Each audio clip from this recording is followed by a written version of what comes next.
Hello everyone, welcome to global online. This is Ankita Sood and आज इस video में हम लोग डिस्कस करने वाले हैं कंप्यूटर सिस्टम आर्किटेक्चर के 3 मोस्ट इंपॉर्टेंट सेक्शंस, जिसमें कि पहला है सीपीयू, दूसरा है pipeline and vector processing and तीसरा सेक्शन है इनपुट आउटपुट ऑर्गेनाइजेशन।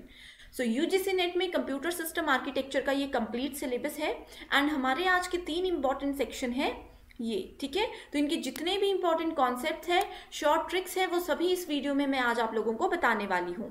एंड इसके अलावा यूजीसी नेट में इन तीनों टॉपिक से हर साल 1 से 2 क्वेश्चन जरूर पूछे जाते हैं। तो लेक्चर शुरू करने से पहले मैं आपको बताना चाहती हूँ कि एनटीए यूजीसी नेट 2022 का न्यू बैच स्टार्ट हो रहा है एंड इस बैच की स्पेशलिटी ये है कि हम सिर्फ 90 डेज में पेपर 1 एंड पेपर 2 का कंप्लीट कोर्स आपको कवर कराएंगे। सो इस कोर्स में हम लोग multiple choice questions and theory lectures की हेल्प से हर एक टॉपिक को कवर करेंगे, जिससे कि आप लोगों की एग्जामिनेशन के लिए बहुत अच्छी प्रिपरेशन हो जाएगी। तो इसके लिए आप लोग प्ले स्टोर पर जाकर ग्लोबल ऑनलाइन हमारी ऐप को डाउनलोड कर सकते हो एंड हमारे कंप्लीट कोर्स को एक्सेस कर सकते हो। सो कंप्यूटर साइंस के कंप्लीट कोर्स की फी है सिर्फ 5000 रुपीज़ एंड इसकी वैलिडिटी है 1 ईयर। एंड इसके साथ गुड न्यूज़ ये है कि अगर आप लोग कंप्लीट सब्सक्रिप्शन लेते हो तो इसके साथ आप लोगों को पेपर 1 का कंप्लीट स्टडी मटेरियल हम लोग बिल्कुल फ्री प्रोवाइड कराते हैं। इसके अलावा अगर आप लोग नोट्स एंड क्वेश्चन बैंक का सब्सक्रिप्शन लेना चाहते हो तो आपको पे करना होगा 1000 रुपीज़। सो ज़्यादा जानकारी के लिए आप लोग दिए गए व्हाट्सएप नंबर पर कॉन्टैक्ट कर सकते हो एंड हमारा पेड ग्रुप ज्वाइन कर सकते हो। तो चलिए शुरू करते हैं। हमारा आज का पहला टॉपिक है CPU, that is central processing unit. तो सीपीयू में सबसे पहला टॉपिक आता है जनरल रजिस्टर ऑर्गेनाइजेशन, ठीक है। तो यहाँ पे आपको पता होना चाहिए कि रजिस्टर्स क्या होते हैं, ठीक है। सो रजिस्टर्स होते हैं एक सेट ऑफ फ्लिप फ्लॉप, ठीक है, मतलब कि सेट है फ्लिप फ्लॉप्स का जिसके थ्रू हम लोग रजिस्टर्स को फॉर्म कर सकते हैं। इसके अलावा a register is a unique high speed storage area in a CPU, ठीक है। तो ये क्या करते हैं, सीपीयू में हमारे पास कॉम्बिनेशनल सर्किट्स होते हैं जो कि यूज किए जाते हैं फॉर डेटा प्रोसेसिंग। तो भी ये क्या है, एक रजिस्टर का ही पार्ट होता है, ठीक है। तो जनरल रजिस्टर ऑर्गेनाइजेशन यानी कि जो जनरल रजिस्टर्स होते हैं सीपीयू में, उसमें डेटा को किस तरह से हम लोग ऑर्गेनाइज करते हैं, ठीक है। तो ये है उसका एक डायग्राम। तो इस डायग्राम की हेल्प से आप लोगों को एक आइडिया हो जाएगा कि किस तरह से इसमें चीज़ें अरेंज की जाती हैं, ठीक है। तो यहाँ पे आप लोग देख सकते हो कि एक क्लॉक भी ऐड की गई है, ठीक है। यहाँ पे हमने 7 रजिस्टर्स ऐड किए हैं, R1 से लेकर के R7 तक, ठीक है। इनपुट डेटा है वो यहाँ से फ्लो कर रहा है, राइट। मक्स जो है, यहाँ पे आप लोगों को पता होना चाहिए कि मक्स क्या होता है। मक्स होता है मल्टीप्लेक्सर, ठीक है। एंड मल्टीपल यहाँ पे डिकोडर्स हमने यूज किए हैं, दैट इज 3/8 डिकोडर्स। इसके अलावा नेक्स्ट इंपॉर्टेंट पॉइंट है कि जो जनरल रजिस्टर ऑर्गेनाइजेशन है उसमें एएलयू का भी एक मेजर रोल होता है, ठीक है। एंड ये सब चीज़ें वर्क कैसे करती हैं वो सब चीज़ें हम अभी डिटेल में देखेंगे। तो सबसे पहले हम बात करते हैं मक्स ए सिलेक्टर की, ठीक है। जैसे कि यहाँ पे SELA है, सेला, ठीक है। तो ये क्या करता है, it can replace R2 into बस ए, ठीक है। तो जो बस ए है, ठीक है, यहाँ पे बस ए है और यहाँ पे रजिस्टर 2 है। तो इसमें जो सेला है, SELA है, ये क्या करता है, ये प्लेस करता है रजिस्टर 2 को इस वाली बस में, ठीक है। एंड अगर हम लोग दूसरी बात करें mux B selector, that is SELB, ठीक है। तो ये क्या करता है, ये रजिस्टर R3 को बस B में सेट करता है, ठीक है, इसमें इसको प्लेस करता है। यहाँ पे आप लोग देख सकते हो SELA मक्स 1 में है, ठीक है, एंड SELB जो है वो मक्स 2 में है, यानी कि बस B और बस A में है। तो अगर आप लोग ये डायग्राम को थोड़ा सा भी याद रख लेते हो ना, तो इसकी वर्किंग आप लोगों के लिए बहुत ईजी हो जाएगी, ठीक है। नेक्स्ट आता है हमारे पास SELD। तो ये क्या करता है, ये ट्रांसफर करता है जो भी रिजल्ट होते हैं किसमें, R1 में, ठीक है। जितने भी रिजल्ट हैं, जितने भी आउटपुट्स हैं, उन सभी को ये ट्रांसफर कराएगा रजिस्टर 1 में, ठीक है। नेक्स्ट आता है OPR। तो OPR को हम बोल सकते हैं ALU ऑपरेशन सेलेक्टर, ठीक है, ALU ऑपरेशन सेलेक्टर। तो इसके नाम से पता चल जाना चाहिए आप लोगों को कि ये क्या करता है, ये अर्थमेटिक एडिशन को, यानी कि जो ऐड ऑपरेशन होता है हमारे कंप्यूटर सिस्टम में, ठीक है, उसको सेलेक्ट करने के लिए यूज किया जाता है, ठीक है।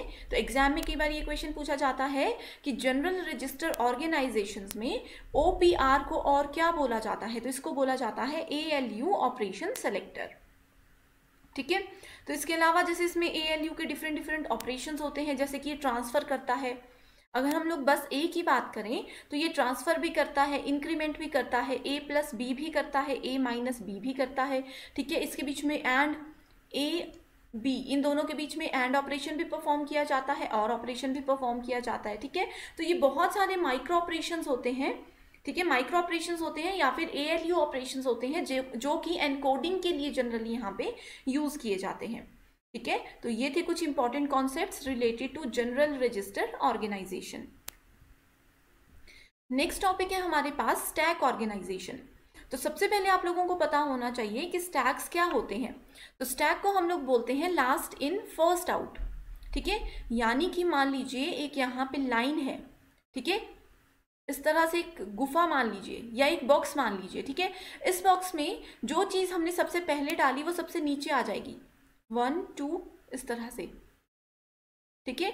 अब इन सभी फाइल्स को अगर हमें बाहर निकालना है तो जो फाइल सबसे लास्ट में ऐड की थी उसको सबसे पहले हम लोगों को रिमूव करना पड़ेगा इस बॉक्स में से, ठीक है। तो वही होता है स्टैक, यानी कि जो भी चीज़, जो भी इंफॉर्मेशन या जो भी डेटा सबसे लास्ट में एंटर हुआ उसको सबसे पहले यहाँ से बाहर निकालेंगे, एंड जो सबसे पहले एंटर हुआ था उसको सबसे लास्ट में ही हम लोग रिमूव कर सकते हैं, ठीक है। तो इसको बोला जाता है लीफो।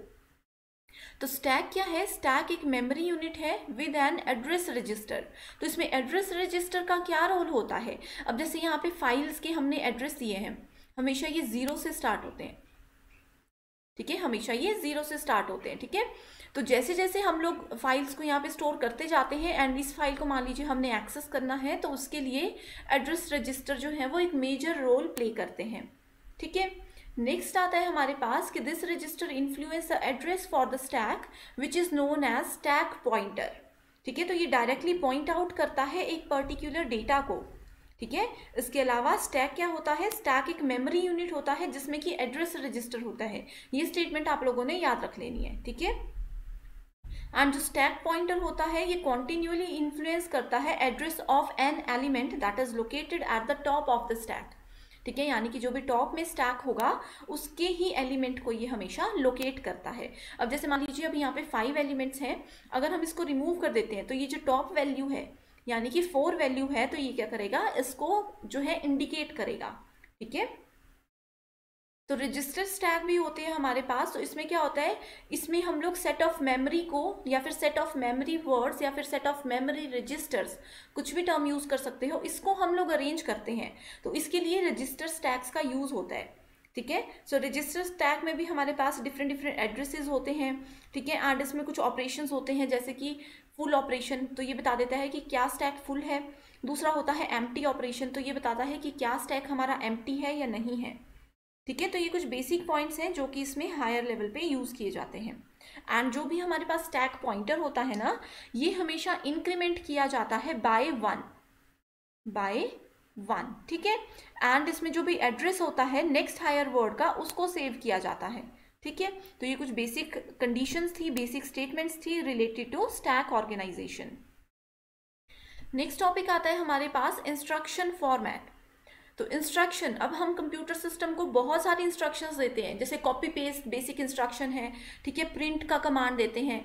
तो ये इंस्ट्रक्शंस होती हैं जो इनका क्या फॉर्मेट होता है, इनको कैसे हम अरेंज कर सकते हैं, ठीक है। तो instruction format is defined as a standard machine through which instruction format that can be directly decoded and executed by the CPU।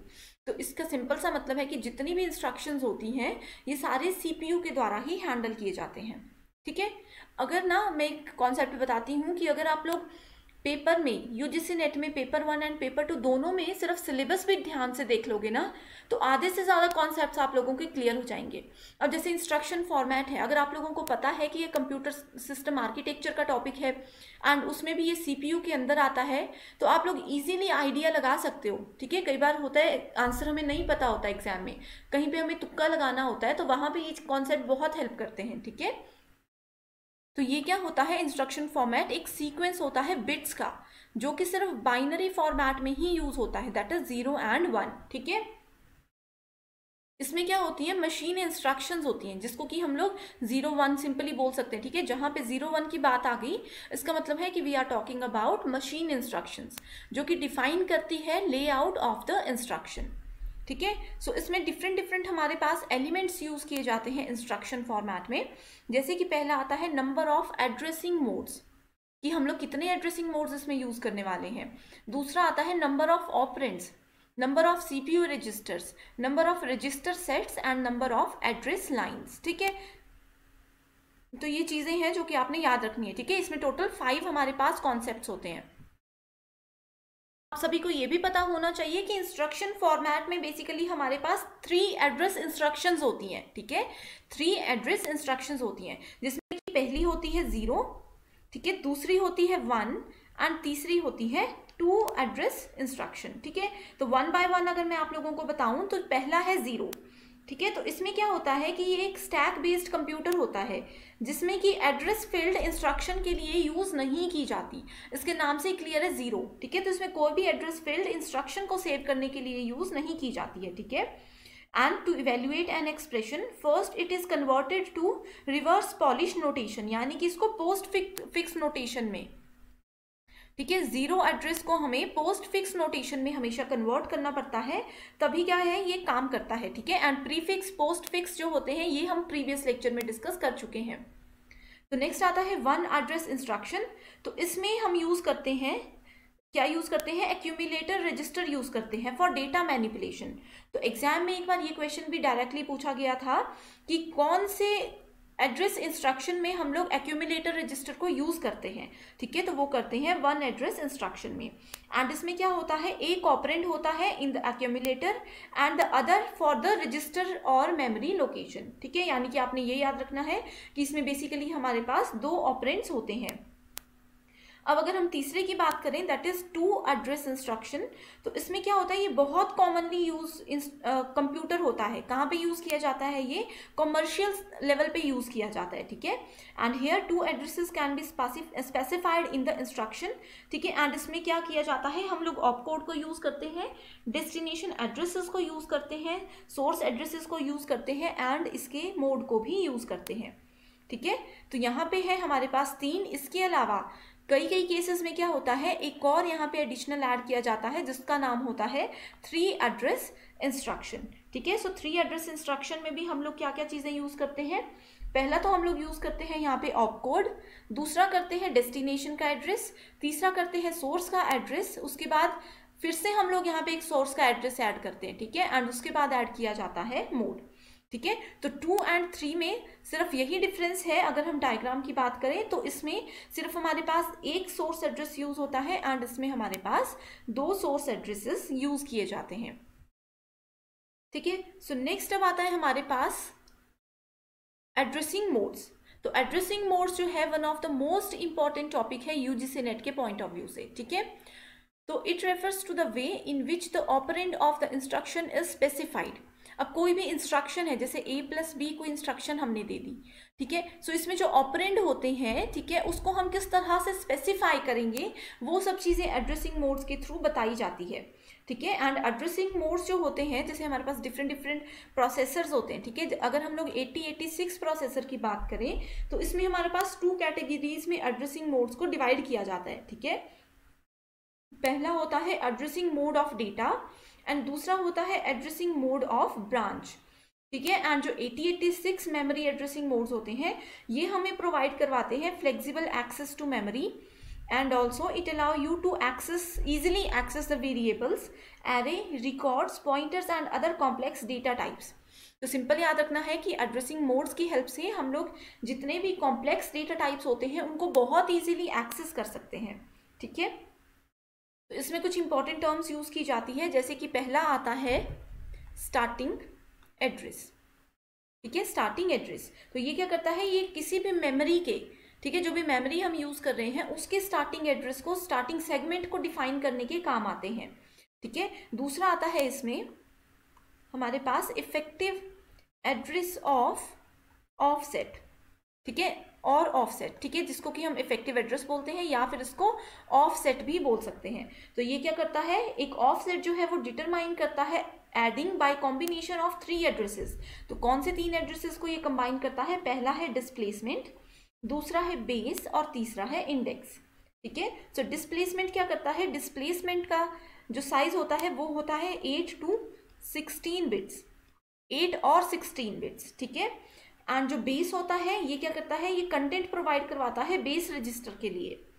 Index क्या करता है, ये कंटेंट होता है इंडेक्स रजिस्टर का, ठीक है। एसआई या फिर डीआई किसी के लिए भी ये जो है कंटेंट इंडेक्स रजिस्टर का काम करता है। नेक्स्ट आता है अब हमारे पास टाइप्स ऑफ एड्रेसिंग मोड्स। सो इसमें पहला टाइप आता है इम्प्लाइड मोड, ठीक है। सो इम्प्लाइड मोड या फिर इसको हम बोल सकते हैं इम्प्लाइड एड्रेसिंग, ठीक है। इसमें क्या होता है, ऑपरेंड को स्पेसिफाई किया जाता है इन इंस्ट्रक्शन इटसेल्फ।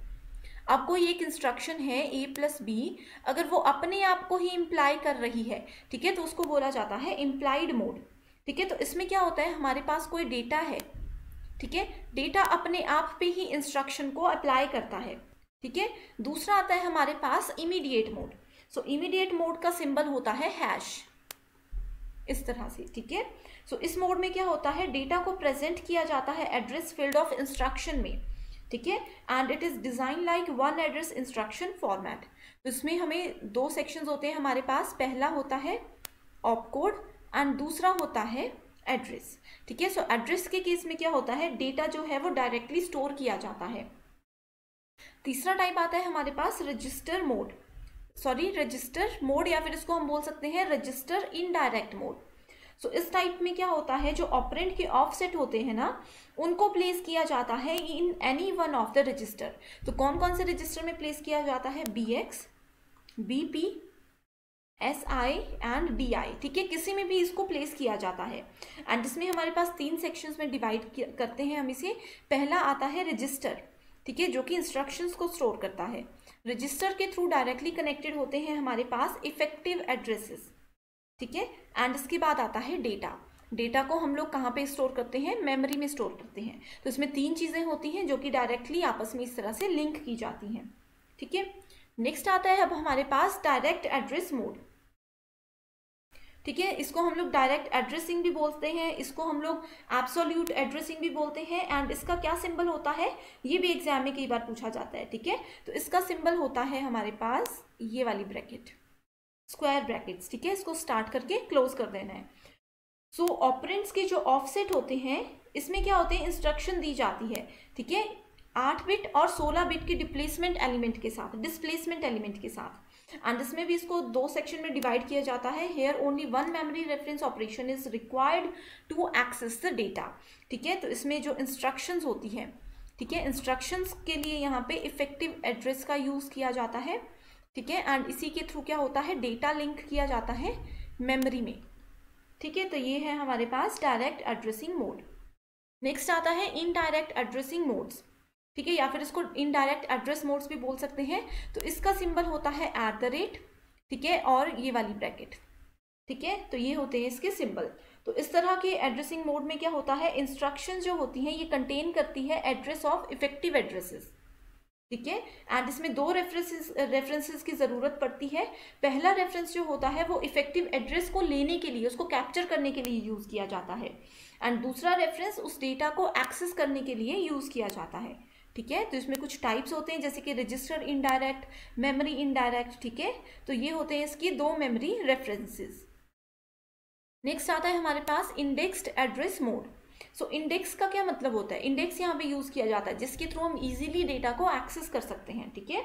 तो इसमें ऑपरेंड का जो ऑफसेट होता है, it is the sum of context of an index register SI और DI एंड एन 8 बिट और 16 बिट डिस्प्लेसमेंट। तो हमेशा ये याद रखना है कि एड्रेसिंग मोड्स में हमेशा 8 बिट और 16 बिट डिस्प्लेसमेंट एलिमेंट को ही हम यूज़ करते हैं, ठीक है। तो ये था एड्रेसिंग मोड्स एंड उसके टाइप्स। सो नेक्स्ट है अब हमारे पास difference between CISC and RISC, that is CISC and RISC, ठीक है। तो सिस्क की अगर हम लोग बात करें, ये क्या है, it is a large number of instruction, ठीक है। इसमें क्या होता है, बहुत लार्ज नंबर ऑफ इंस्ट्रक्शंस को हम लोग स्टोर कर सकते हैं इसके आर्किटेक्चर में। एंड अगर हम लोग रिस्क की बात करें तो इसमें बहुत कम इंस्ट्रक्शंस को हम लोग स्टोर कर सकते हैं। इसीलिए यहाँ पे बोला गया है कि very few instructions are presented and the number of instructions is generally less than 100। तो बस यही याद रखना है कि 100 से कम इंस्ट्रक्शंस होंगी तो हम लोग रिस्क को यूज़ करेंगे, एंड 100 से ज़्यादा होंगी तो हम लोग सिस्क को यूज़ करेंगे, ठीक है। नेक्स्ट आता है हमारे पास वेरिएबल लेंथ जो होती है एनकोडिंग की, ठीक है, वो वेरिएबल लेंथ होती है, यानी कि फिक्स्ड नहीं होती है, ठीक है। तो ये बेसिक टर्म है, आप लोगों को पता होना चाहिए कि कहीं पे भी हम बोलते हैं वेरिएबल लेंथ एटम है ये, या फिर वेरिएबल लेंथ सिस्टम है ये, इसका मतलब है कि उसकी लेंथ जो है यूजर की रिक्वायरमेंट और सिस्टम की रिक्वायरमेंट के अकॉर्डिंग चेंज होती रहती है, ठीक है। एंड रिस्क में जो है इसकी लेंथ फिक्स्ड होती है। ये एरे को सपोर्ट करता है, ये एरे को सपोर्ट नहीं करता है, ठीक है। सिस के केस में अर्थमेटिक एंड लॉजिकल ऑपरेशंस को हम लोग यूज कर सकते हैं, उसको अप्लाई कर सकते हैं मेमोरी में भी और रजिस्टर ऑपरेंड्स में भी। वहीं दूसरी तरफ रिस्क में हम लोग मेमोरी रेफरेंसेस को अलाउ करते हैं by loading and storing the instructions. तो जितनी भी इंस्ट्रक्शंस हैं, जितना भी डेटा है, उसको लोड करना, स्टोर करना, इसके लिए यहाँ पे मेमोरी रेफरेंसेस को यूज किया जाता है। नेक्स्ट है stack is being used for procedure arguments and return address. तो ये डायरेक्ट क्वेश्चन यूजीसी नेट में एक बार पूछा गया था, तो आप लोग इस स्टेटमेंट को याद रख लीजिएगा। एंड इसमें क्या होता है, रजिस्टर्स जो है उनको यूज किया जाता है for procedure arguments and return address. इसके अलावा memory references can be avoided by some procedures. So अब नेक्स्ट बात करें हम लोग, तो अभी तक हमने डिस्कस किया कंप्यूटर प्रोसेसिंग यूनिट का ये कंप्लीट सेक्शन। अब दूसरा सेक्शन है पाइपलाइन एंड वेक्टर प्रोसेसिंग। तो इसके इंपॉर्टेंट कॉन्सेप्ट्स को हम लोग डिस्कस करने वाले हैं। तो पहला इसमें आप लोगों को पता होना चाहिए कि पैरेलल प्रोसेसिंग क्या होती है। पैरेलल क्या होता है, इस तरह से साइमल्टेनियसली एक साथ जो है बहुत सारी प्रोसेसेस काम करती हैं, ठीक है, पैरेलल प्रोसेसिंग। तो it can be described as a class of techniques which enables the system to achieve simultaneous data processing task to increase the computational speed of the computer system। तो ये बिल्कुल common सी चीज़ है, अगर हम लोग real life के साथ relate करके देखें, ठीक है, एक काम है, उसी काम को अगर 3 लोग डिवाइड करके एक साथ करते हैं, ठीक है, एंड बाद में उसको कंबाइन कर देते हैं, तो क्या होता है, बहुत फास्ट काम होता है, ठीक है। तो ये क्या करते हैं, कंप्यूटेशनल स्पीड को बढ़ाने के काम आते हैं, ठीक है। एंड इसका प्राइमरी पर्पस होता है to enhance the computer processing capabilities and increase its throughput. तो थ्रूपुट, मेनली थ्रूपुट को इंक्रीज करने के लिए ही पैरेलल प्रोसेसिंग का यूज किया जाता है, ठीक है। तो इसमें अगर हम लोग बात करें तो हमारे पास बहुत सारी चीज़ें होती हैं, ठीक है, पैरेलल प्रोसेसिंग में, जैसे कि एडर और सबट्रैक्टर यूज़ किए जाते हैं, इंटीजर मल्टीप्लायर यूज़ किए जाते हैं, लॉजिकल यूनिट्स, शिफ्ट यूनिट्स, ठीक है, इंक्रीमेंटर यूज़ किए जाते हैं, floating point and add subtract use किए जाते हैं। एंड ये जितनी भी चीज़ें होती हैं ना, ये प्रोसेसर रजिस्टर के साथ डायरेक्टली लिंक होती है, ठीक है। एंड प्रोसेसर रजिस्टर जो है वो मेमोरी के साथ डायरेक्टली हमेशा लिंक हुआ होता है। नेक्स्ट आता है हमारे पास पाइपलाइनिंग। तो pipelining is one of the most important topic. तो ये क्या है, it is a process of arrangement of hardware elements of the CPU such that it's overall performance is increased, ठीक है। तो जितनी भी परफॉर्मेंस है, जितने भी हम लोगों ने इंस्ट्रक्शंस दी हैं अपने कंप्यूटर सिस्टम को, उसकी परफॉर्मेंस को, उसकी क्वालिटी को इंक्रीज करने के लिए हम लोग पाइपलाइनिंग का यूज़ करते हैं, ठीक है। तो ये क्या करते हैं, ये इंप्रूव करते हैं hardware by introducing fast circuit, ठीक है। इसके अलावा ये क्या करते हैं, ये अरेंज करते हैं हार्डवेयर को such that more than one operation can be performed at the same time. तो आप लोगों ने याद रखना है, जैसे मैंने आप लोगों को बताया कि पाइपलाइनिंग है, ठीक है, पाइपलाइन एंड वेक्टर प्रोसेसिंग, इसी के अंदर आता है पैरेलल प्रोसेसिंग। तो आप लोग अगर इनको रिलेट करके देखते हो ना, तो एग्जाम में ऑप्शंस देख के आप लोग आइडिया लगा सकते हो कि राइट आंसर क्या होगा, ठीक है। सो पाइपलाइनिंग जो होती है ना, इसमें हमारे पास डिफरेंट स्टेजेस आते हैं।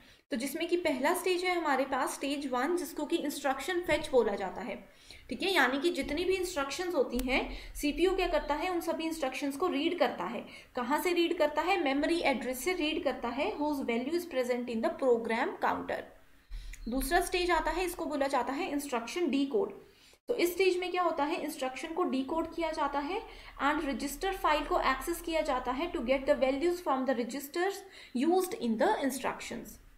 तीसरा स्टेज आता है हमारे पास इंस्ट्रक्शन एग्जीक्यूशन, ठीक है। तो जितनी भी इंस्ट्रक्शंस हमने यहाँ पे फेच और डिकोड की थी, अब टाइम आ गया है कि इनको हम लोग एग्जीक्यूट करें, ठीक है। तो इसमें क्या करते हैं, डिफरेंट जो हमारे ALU के ऑपरेशंस होते हैं, ठीक है, उन ऑपरेशंस को यहाँ पे परफॉर्म किया जाता है, ठीक है। इंस्ट्रक्शंस को एग्जीक्यूट करने में ALU के ऑपरेशंस को यूज किया जाता है।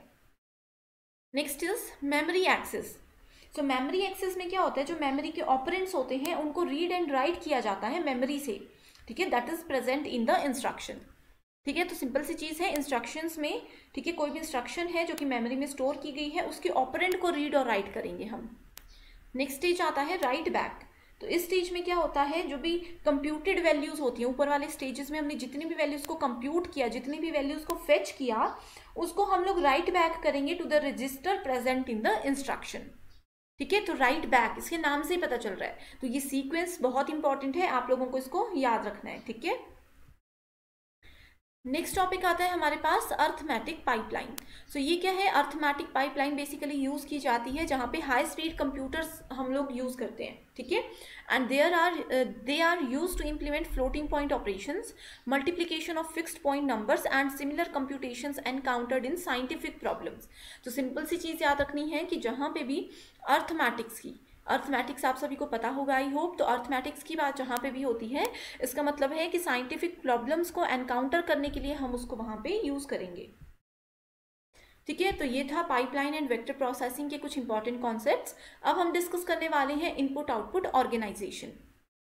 तो इसमें हमारा पहला टॉपिक है इनपुट आउटपुट इंटरफेस। ठीक है, तो इनपुट आउटपुट इंटरफेस के नाम से ही पता चल रहा है कि कंप्यूटर सिस्टम में जितनी भी इनपुट आउटपुट प्रोसेसिंग से रिलेटेड काम होते हैं उसको हैंडल करने के लिए ये यूज होता है। ठीक है, the method that is use to transfer information between internal storage and external input output device is known as input output interface. ठीक है, जैसे कि हमारे कंप्यूटर में इंटरनल मेमोरी है, ठीक है, एक्सटर्नल इनपुट आउटपुट डिवाइस है जैसे कि प्रिंटर मान लीजिए। ठीक है, इनके बीच में जो कम्युनिकेशन प्रोसेस है, ठीक है, जो इंटरफेस है, उसको बोला जाता है इनपुट आउटपुट इंटरफेस।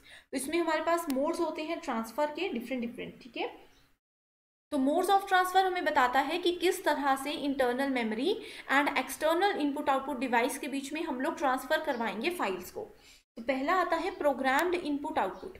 ठीक है, तो इसमें क्या होता है, इसमें डिफरेंट इनपुट आउटपुट इंस्ट्रक्शंस दी जाती हैं जिनको राइट किया जाता है कंप्यूटर में प्रोग्राम्स के थ्रू। ठीक है, नाम से पता चल रहा है प्रोग्राम्ड, यानी कि हमने कंप्यूटर में प्रोग्राम्स लिखे हैं इनपुट आउटपुट इंस्ट्रक्शंस से रिलेटेड। ठीक है, तो यूजुअली ये क्या करते हैं, ये ट्रांसफर करते हैं किसी भी फाइल को, किसी भी डेटा को from a CPU register and memory. ठीक है, and in this case it require constant monitoring by the CPU of the peripheral devices. तो हमेशा इसमें कांस्टेंट मॉनिटरिंग की जरूरत पड़ती है। नेक्स्ट आता है हमारे पास इंटरप्ट इनपुट आउटपुट। ठीक है, तो इस टाइप में क्या होता है, अगर मान लीजिए कि कोई भी इंटरफेस है जिसको कि हमें रेगुलर मॉनिटर तो करना ही है, इसके साथ ही उसमें हमें क्या करना है, डिटेक्ट करनी है डिफरेंट इंटरप्ट्स को, डिफरेंट सिग्नल्स में जो इंटरप्ट आते हैं उनको भी अगर हमें मॉनिटर करना हो तो उस केस में इंटरप्ट इनपुट आउटपुट को हम लोग यूज कर सकते हैं। ठीक है, एंड इसमें जो मेथड्स होते हैं ना, उसके लिए डिफरेंट इनपुट आउटपुट मॉड्यूल्स या फिर कोई भी टाइप का डेटा ट्रांसफर ट्रावर्स यूज किया जाता है। नेक्स्ट आता है DMA, that is direct memory access. ठीक है, तो इसमें क्या होता है, ये यूज किया जाता है फास्ट स्टोरेज मीडिया के लिए, such as magnetic disk and memory unit. ठीक है, तो जहाँ पे भी, अब आप लोगों को इसके नाम से पता चल रहा है डायरेक्ट मेमोरी एक्सेस, यानी कि मेमोरी से हम लोग किसी भी चीज़ को डायरेक्टली एक्सेस कर सकते हैं। ठीक है, तो ये बहुत फास्ट जहाँ पे हमें एक्सेस चाहिए होता है मेमोरी से, उस केस में हम इस मोड ऑफ ट्रांसफर को यूज करते हैं। ठीक है, this type of data transfer technique is known as DMA or direct memory access, and during DMA the CPU is ideal.